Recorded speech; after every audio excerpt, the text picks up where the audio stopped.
Hello guys, good morning, welcome back to my new blog. আশা করছি তোমরা সবাই ভালো আছো আর আমিও ভালো আছি। তো আজকে অনেক দিন পরে একটা ব্লগ করছি। তোমরা তো জানোই অনেক দিন থেকে কোনো ভিডিও পোস্ট করা হচ্ছে না, কিন্তু কেন ভিডিও পোস্ট করছি না সেটা আজকে তোমাদের বলছি। তো সকাল সকাল স্নান টান করে আমি ছাদে চলে এসেছি।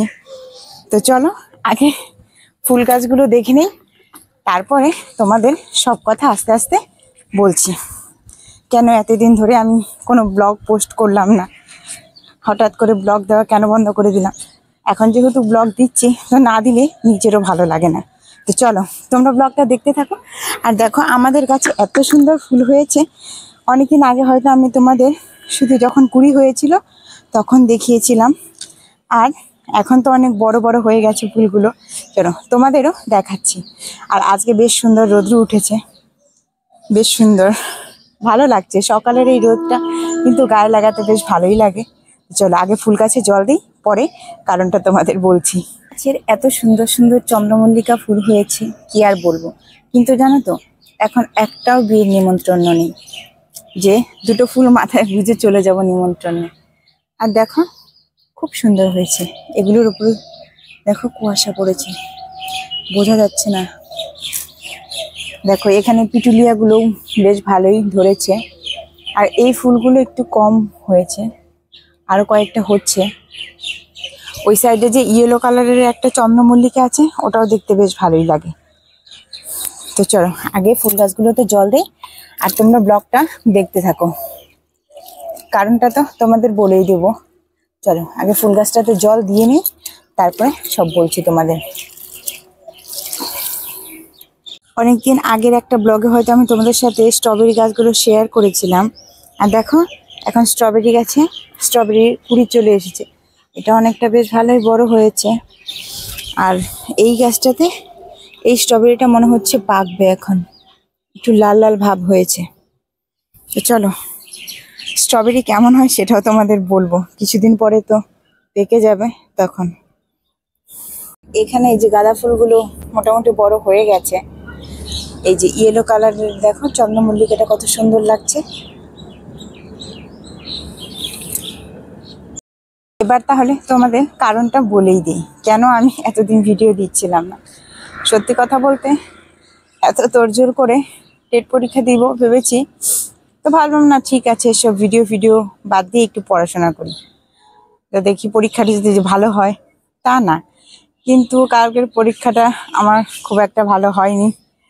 যা পড়াশোনা করেছি মনে হচ্ছিল না খুব কমন পেয়েছি, কমন এসেছে, কিন্তু তাও জানি না সব গন্ডগোল হয়ে গেছে পরীক্ষা দিতে গিয়ে। আর অপশনগুলো এমন দিয়েছে ঘুরিয়ে পেঁচিয়ে, ঠিক আছে এবার যদি হয় হবে, না হয় নাই, এরকম একটা ব্যাপার। এবার কোশ্চেনটা একটু টাফ হয়েছে, তোমরা যারা যারা এক্সাম দিয়েছো তারা তো জানবেই। আর এবার হলো না তো পরের বার দেখা যাবে, পরীক্ষা তো হতেই থাকবে, আসছে বছর আবার হবে। চলো এখন থেকে আবার আমি তোমাদের সাথে ডেইলি ব্লগ শেয়ার করব, আর তোমরা আমার পাশে থেকো। আমার এই ব্লগগুলো যদি তোমাদের ভালো লেগে থাকে তাহলে অবশ্যই একটা লাইক, বেশি বেশি করে শেয়ার আর কমেন্ট করো। আর আমার চ্যানেলে যদি তোমরা নতুন হয়ে থাকো, আমার চ্যানেলটা সাবস্ক্রাইব করে আমার পাশে থেকো। তো চলো তোমরা ব্লগটা দেখতে থাকো, আজকে আমি সারাদিন কি করছি। এখন তো প্রায় 7:30 বেজে গেছে, কিন্তু ও এখনো ঘুমের থেকে ওঠেনি। আর এতদিন ধরে ঘরবাড়ি আমি কিচ্ছু গোছাইনি, আজকে অনেক কাজ আছে, সবকিছু গোছাতে হবে। দেখো দেখো কেমন ভাবে ঘুমোচ্ছে নাক ডেকে ডেকে। চলো আর এদিকে আমার সব অগোছালো পড়ে আছে, এগুলো আজকে সব গোছাতে হবে। ব্লগটা তোমরা দেখতে থাকো। তারপর আমি চলে এসেছি রান্নাঘরে, আর এদিকে আমি চা বসিয়ে দিয়েছি আর ভাতও বসিয়ে দিয়েছি। কয়েকদিন পরীক্ষার চক্করে তো রান্না বান্না সব ছেড়ে দিয়েছি, মাই সব করছিল। তো চলো আজকে থেকে আবার শুরু হলো। এখন থেকে আবার দেখো চায়ের দুধটা প্রায় গরম হয়ে গেছে, আর তোমরা হয়তো কীর্তনের আওয়াজটা শুনতে পাচ্ছ, মা ওদিকে পুজো দিচ্ছে। আর মা সকালে সন্ধেবেলা দুই বেলাতেই কীর্তন করে করে পুজো করে।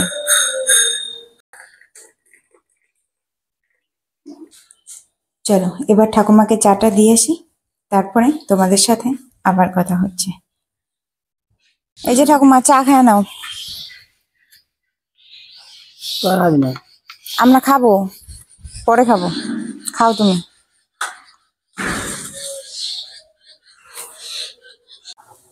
সকালবেলা আজকে রান্না করছি লাউয়ের ভাজা আর একটা নিরামিষ সবজি কেটে নিয়েছি। তারপরে দেখো এদিকে আমার ভাতটাও হয়ে এসেছে প্রায়। তো চলো তোমরা দেখতে থাকো। ফাইনালি আমার সবজি রান্না হয়ে গেছে। তারপরে এই বাসনগুলো ধুয়ে নেব। আর আজকে চাটা যদিও রান্নার মাঝেই খেয়েছিলাম, কিন্তু তোমাদের সাথে পরে শেয়ার করছি। আর এগুলো ধোয়াধুয়িগুলো তোমরা আগে দেখতে পাচ্ছ। তো চলো, সবকিছু ধোয়াধুয়ি হয়েও গেছে। তরকারিটা যখন উনুনে বসানো ছিল তখনই আমি চাটা খেয়ে নিয়েছি। আমি ডেইলি ভাবি যে চা খাওয়াটা এবার কমাতে হবে, কিন্তু না, কোনোভাবে খাওয়া হয়েই যায়। তো মা বলছিল ঠিক আছে একদিন খাও, আর কিছু হবে না। এরম করে জোর করতে করতে আমার চা খাওয়াটা প্রায় ডেইলি হচ্ছে, বাদ আর হচ্ছে না। আজকে সকালবেলায় দেখি এত সুন্দর রৌদ্র উঠেছে যে মনেই হচ্ছে না শীতের সকাল। একটুকু কুয়াশা পড়েনি আজকে। অন্যান্য দিন একটু বেশ ঠান্ডা ঠান্ডা থাকে, তবে আজকের সকালটা একটু আলাদা ছিল। তো চলো এখন আমি বিছানাটা গুছিয়ে নিই। তারপরে আজকে তো অনেক কাজ পড়ে আছে। তো আর ওর ফোনে বারবার ফোন আসছিল, জানি না কি হয়েছে, স্ক্রিনে কিছুই দেখা যাচ্ছিল না, পাওয়ার অফ হচ্ছিল না, অনও হচ্ছিল না। তো দেখো আজকে সবকিছু গোছানো বাকি আছে। এতদিন আমি কিচ্ছু গোছাইনি, সবকিছু এরকম অগোছালোই রেখে দিয়েছিলাম।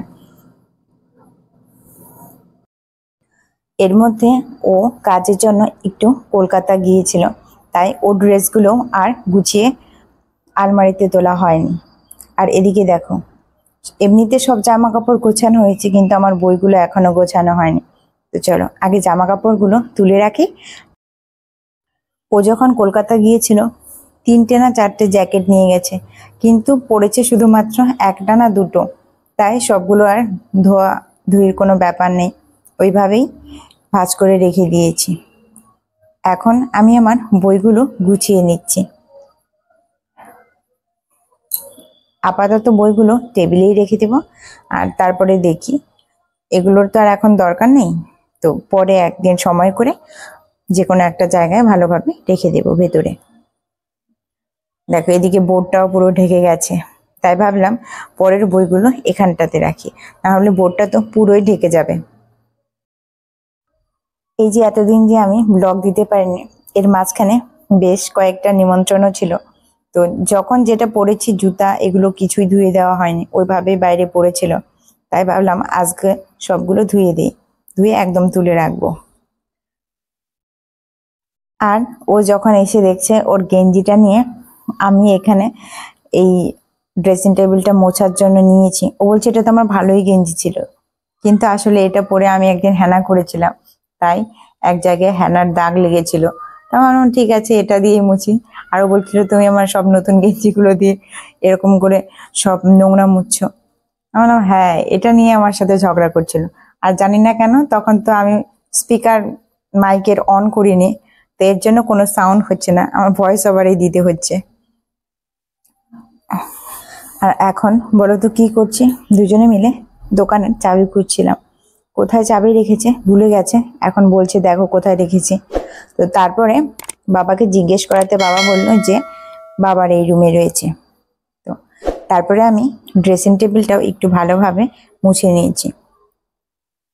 ওপরের যে নোংরাগুলো পড়েছিল, বেশ অনেক ধুলো পড়ে যায়, প্রায় ডেইলি না মুছলেও হয় না। ঘরের মোটামুটি সবকিছুই গোছানো হয়ে গেছে। তারপরে সকালে তো একবার ঘর ঝাড় দিয়েছিলাম, তাও আবার বেশ ধুলো পড়েছিল, তাই ভাবলাম ঘরটাকে একটু ভালোভাবে মুছে নেই। আর এদিকে একা একা ঘর মুছতে গেলে তো আমার আধ ঘন্টার উপরেই লেগে যায়, তাই আমি আর মা দুজনে মিলেই ঘরটা মোছা শুরু করে দিয়েছিলাম।